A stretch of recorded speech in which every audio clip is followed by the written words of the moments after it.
Okay. Well, that's You're old strange. today. That is odd. We're going to need to go into, I think,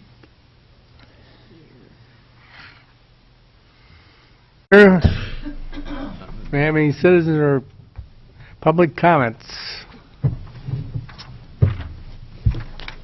Hearing none. Welcome, everybody. Consideration or approval of the agenda. So moved, Your Honor. Second.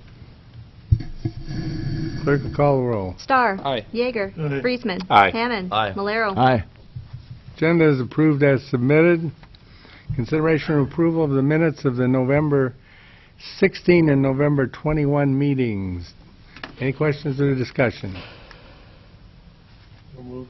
Second. Clerk will call the roll. Yeager. Friesman. Aye. Hammond. Aye. Malero. Aye. Starr. The minutes of the November 16 and November 21 meetings are approved. Consideration or approval of the consent calendar. Any questions or discussion regarding the consent calendar? So moved.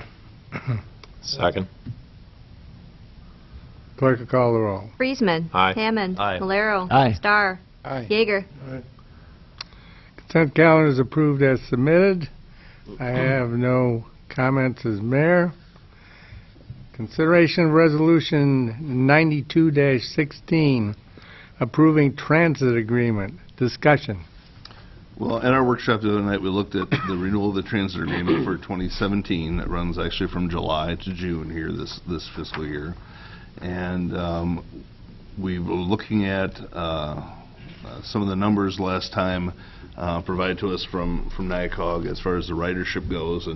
And we had some questions on those numbers. And what I did was I had some historic running numbers that I put together in a spreadsheet up there for you tonight, just to kind of see how it's trended over the last several years.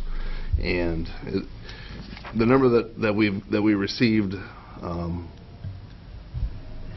for 2016 does appear a little off. I mean, they're showing total ridership of 47,526, and that's down approximately almost, not quite 20,000 from 65,700. And we've been trending right around that 65, 63, 61. So to have a drop up to 47 doesn't seem quite right. In all fairness, I did reach out to Kevin not till this afternoon over at NIACOG, so I haven't heard back from him as to those numbers and the correctness of them, but something's missing. I don't think that's quite the right number for riders. I don't think we've dropped that much. So there's that for your information to kind of see how that breaks out. On the agreement itself, there was a request for a cost of living increase to be included in the contract. Currently, we're paying $4 per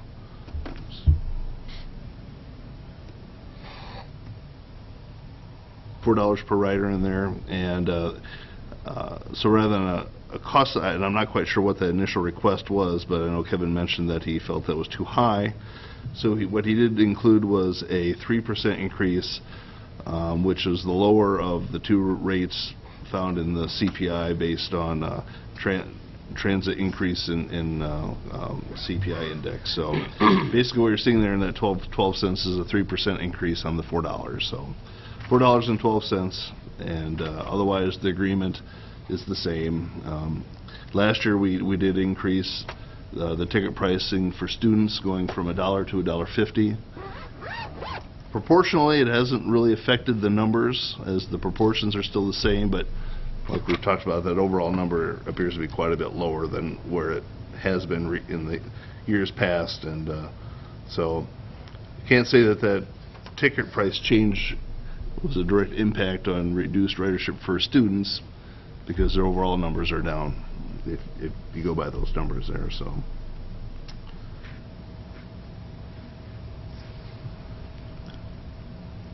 basically we're looking at renewing this transit agreement here for tonight. This is for the current fiscal year 17 here that we're in. We'll have one more renewal on this coming in this next year, and then we'll be up for a rebid in fiscal year 19 for the transit agreement. So how is this question about the reliability of the numbers going to impact your budget consideration? Well, it'll improve it, I guess, from a budget standpoint, because we reimburse based on riders, and if we're down that 28% it's going to be quite a bit of money saved on the budget end. So I guess that's a good thing from that aspect, is that we won't have as much of an expense. But That you put into the budget, right? right, well, yeah, we've budgeted an amount that's closer, that would closer reflect those numbers in the, you know, the 65,000. Bump that up a little bit each year as far as how much our contribution's going to be. But if our riders' numbers are way down, then we won't have that. We won't have that expense. So, from a budgetary standpoint, it's a positive. But The problem would be, though, if the numbers are incorrect and we don't Yeah. budget enough, then we're going to end up coming That's up what I short at some point. That's what I was trying to figure out, what, right, well, I mean, what we have budgeted for this current year that we're in, that this contract would serve. I mean, we've budgeted. We didn't decrease it at all. So any decrease is going to be a benefit, and from a budgeting standpoint. Now, this next year, for this current budget that we'll be working on, will be the next, the budget we're just starting now will be for the next agreement that we do. And we'll get a review of those numbers before we make any substantial decrease in Okay. budgeting for the next year, which I don't Well, anticipate we'd probably... as I've indicated, I too will double check. I'm going to be over to Mason City next Monday, I think it is, for a meeting, so that involves them, so. Yeah, and like I said, I didn't have a chance to reach out to Kevin sooner. I wanted to do it earlier today, but that didn't happen. And so he hasn't gotten back to me yet on that. I asked him about how the testing went last week for the 2 replacement drivers for the regional transit, and so that and the numbers I'm hoping to hear back on. So Basically, after the ticket money comes in, whatever, and the contractor is paid, all the deficit we split with NIACOG, right? that's correct. For city rides only. For the We don't city share rides only. City anything, rides, right. yeah. The county does the county rides. They also provide county rides and then to Mason City and back, but that we don't get involved with that part. The contractor provides the numbers to NIACOG, Correct. so we're hanging by a thread. I said that. Further discussion But- and question? I would say that I think they do provide a good service. I've heard a lot of compliments from the riders that they've done a good job. I have a question. Pardon me? I have a question. Come up to the mic, yeah. Yeah, I'd like to know, Your name, please. Pat Beaver, I'd like to know how many drivers that is currently employed. Does That- anyone know? No. No. We don't have a number on that. You don't know who the drivers are currently? No, we contract with them to provide a service, but we don't have number of drivers. Okay. Does the local transit have a manager that oversees the transportation for Floyd and the city? We work with NIACOG to provide the transit service, so yes. I know you work with them. That wasn't my question. Is there a manager locally that oversees the county and city transit? Kevin Kramer is our transit person from NIACOG. Okay. He's the person that oversees. Jolene Haggerty, is she just an employee, or does she do any hiring or managing of the drivers? We don't deal with any of that. That's what he's saying. We don't deal with that. We work with NIACOG. NIACOG handles all of that. But you have no knowledge of anything? We don't deal with that. That's NIACOG's management of that. We contract NIACOG to provide the service. NIACOG then handles the service. And they handle everything else, all administrative stuff? Mhm. Okay. All right. I think what we understand now, and correct me if I'm wrong, is they're short some drivers. And they're not producing the out-of-town rides, or they're not driving the out-of-town rides, the Mason City and so on. Yeah, it's my understanding that they had a driver that retired, and they had a plan in place to try to replace that driver with 2 other individuals, but those 2 individuals were not able to obtain their CDL, And so they're kind of in between now, trying to retest and get their CDL and provide drivers to handle the out-of-town transit. We don't have anything directly with the personnel. We have a contract with NIACOG. Okay, thank you. Further questions or discussion? I'd so move. Second. Clerk, call the roll. Hammond, Aye. Malero, Aye. Starr, Aye. Yeager, Friesman. Aye. Okay, Resolution 92-16 is approved. Consideration of motion approving goal-setting final report. Discussion. Well, yeah, after our couple sessions with Jeff Schott from the Institute of Public Affairs, we reviewed our goals from the last few years, and it's been 3 years since we did that last time. And something we try and do every few years. And so we met with Jeff at the Institute of Public Affairs initially with city department heads to kind of get a listing of some ongoing issues and things we're seeing in the community that we have on our list of things we'd like to accomplish. Listed some of the things that we have accomplished over the last few years, and tallied those results, as well as asking the same question from the elected officials, and sat down with the city council with Jeff here in 2 separate sessions, and put together our recent goal setting report. And so what we have tonight is our final report for the council to approve. And it basically, we've made it available on the city website. We have it available here at City Hall if anybody would like to see it. We've been talking about it here and there to kind of share the word on what we're looking at doing. But just to briefly talk about some of the new priorities and projects we're looking at addressing is, we want to make a decision about City Hall here, renovation, relocation, general use of the building. Wayfinding signage, we want to address our wayfinding shortfalls. Acquisition of land, where we want to acquire some property and develop a certified sites. We have some additional developable land in town. And then we also want to address our water quality problems, whether it be storm sewer, watershed management, and things of that nature. Those are some of our new goals. Some similarities with some of the existing goals and things we've been working on. So I think it's a good list, and it gives us a lot of good things to work towards.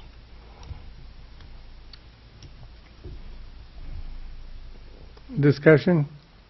It's a very worthwhile process to go to. It really makes you stop and think about what you've done and what's laying ahead. And, this isn't a real long-range product. This is more the next, few years here, 2 to maybe 4 years out, that kind of looking at where things might be.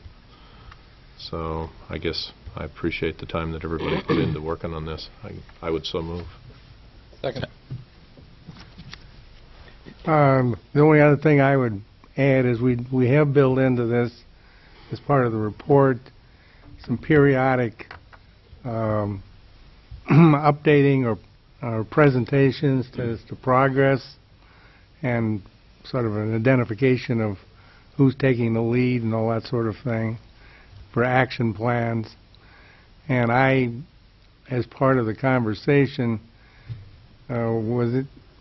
injected the idea of trying to, as part of the budgetary process, identify some of these priority items and show where the funding may be coming from, and at least when it's appropriate, to show how we're going to get to the desired result. So it would just more, I think we've added that a little bit more to the report to identify how we're going to review the approved projects. Yeah. Any other discussion? Clerk, call the roll. Malero, Aye. Starr, Aye. Yeager, Aye. Friesman. Aye. Hammond. Aye. The goal-setting final report is approved.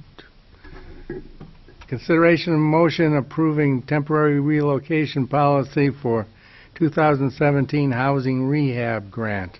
Discussion. I'm Heidi Nielsen, the Housing Director. This is for the 2017 CDBG Owner-Occupied Rehabilitation Grant. In the past, this temporary relocation policy was something that was approved after the grant was awarded, and this year the state wants these things to be attached to the grant application when it's uploaded. But the relocation policy is the same as the one that we used in 2012. And it pretty much just dictates how the city will handle the temporary relocation to eliminate hazards for the homeowners when their work is being done on their home from the lead-based paint hazards. Were there any problems in 2012 that you recall, Heidi, as far as how the program worked or concerns or anything like that? No, it pretty much is like an industry-wide standard. Okay. Are the amounts about the same as they were? They're exactly the same. Exactly the same. I think that's fitting enough. Yeah, whatever. typically when we relocate a family, we try to get them to self-relocate so it doesn't cost the city as much. And if they can't, we will put them in a hotel, and it's usually enough to cover.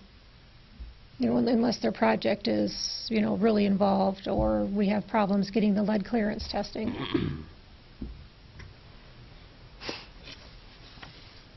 Other questions or discussion? I would so move. Second. Clerk will call the roll. Starr. Aye. Yeager. Aye. Friesman. Aye. Hammond. Aye. Malero. Aye. Next is the consideration of the resolution number 93-16 approving administrative plan for 2017 housing rehab. Discussion. Okay, this is the actual administrative plan that pretty much covers the program from beginning to end. And it's a completely different plan than we've used in the past, but it's based on a model that we have gotten from the state that was provided by Iowa Economic Development Authority.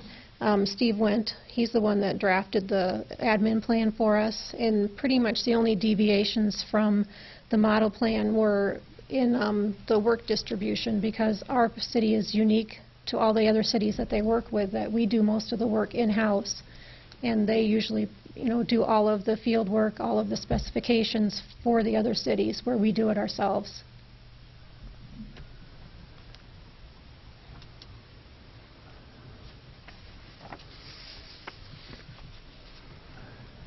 I take it that works to our advantage that we're doing it It does, yeah, it does.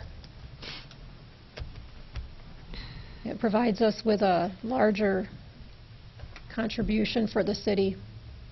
And again, this is pretty much the same plan that we've had in place in the past. Yeah, it's, from looking it over, it looks the same, it's just worded a little bit differently, and the old plan had bold italics in it, and those were the things that we couldn't change, and this one eliminated that bold italics. I don't know why.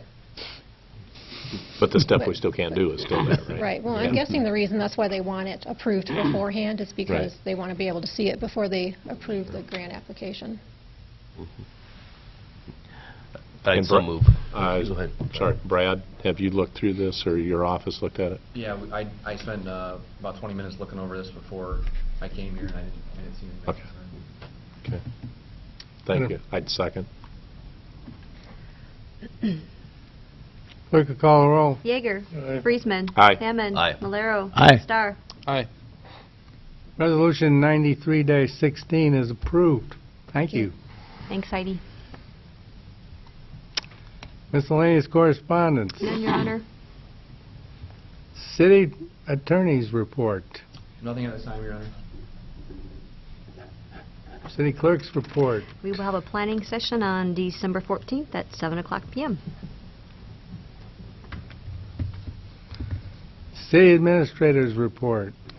Yeah, a couple things. Number one, first of all, Main Street grant award that we received last week was really nice. The city received a $4,500 grant, a one-for-one match for wayfinding technical assistance. So this is the first year that they've offered this funding, and we were able to be one of, I think, 4 or 5 other communities received a similar award and 3 of those are doing wayfinding in addition to us. So it's a common theme. I've had a couple other colleagues email me wanting to know where we got funding for that, and I said, well, we're a Main Street community, so if you are, that's a good place to go. So we rewarded that last week, and our wayfinding committee is meeting a week from this Friday to pick up the baton on that and get running with that. We've got till August to finish the plan, and then from that point we'll be looking to do wayfinding signage implementation. So hope to be budgeting for additional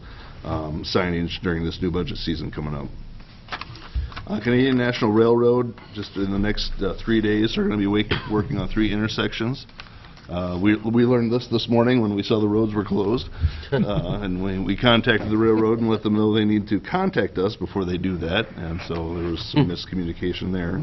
They said they certainly will the next time. And they said, who are you? Yeah, rest my case.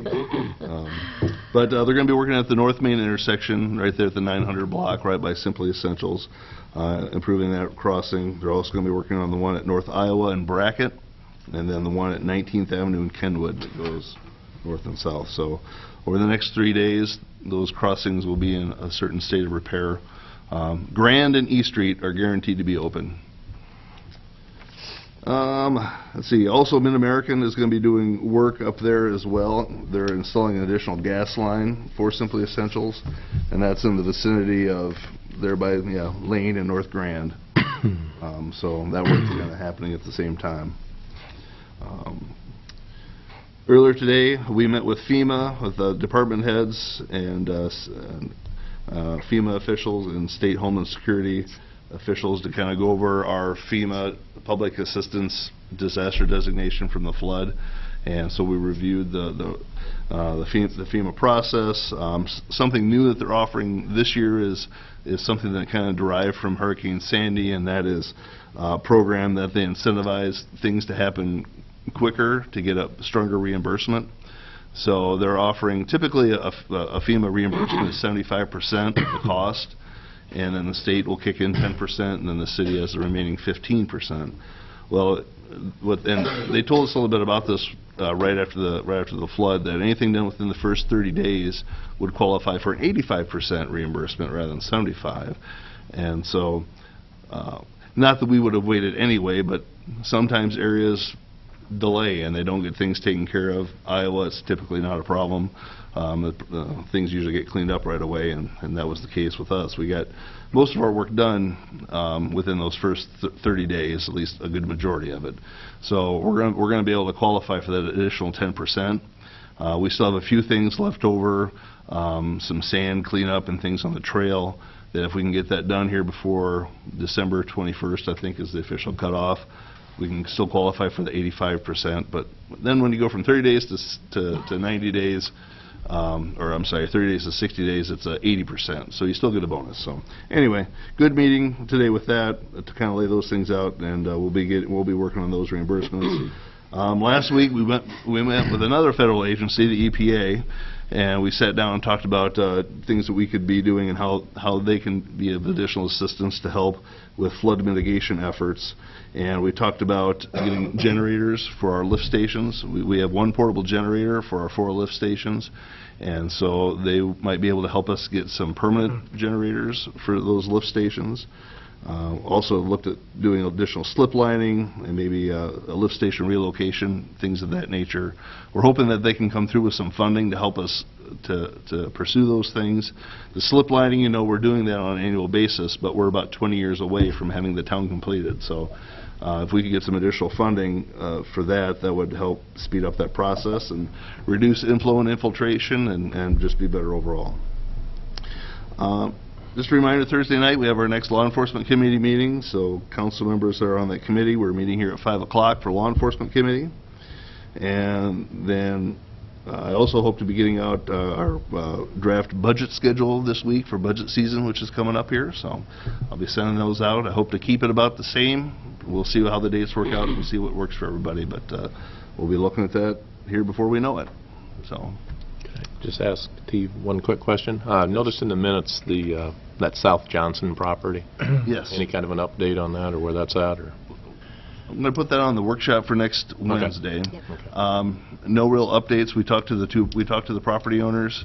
The person that's looking to acquire the property indicated that he was not interested in paying anything additional than what he was already going to be doing on the property.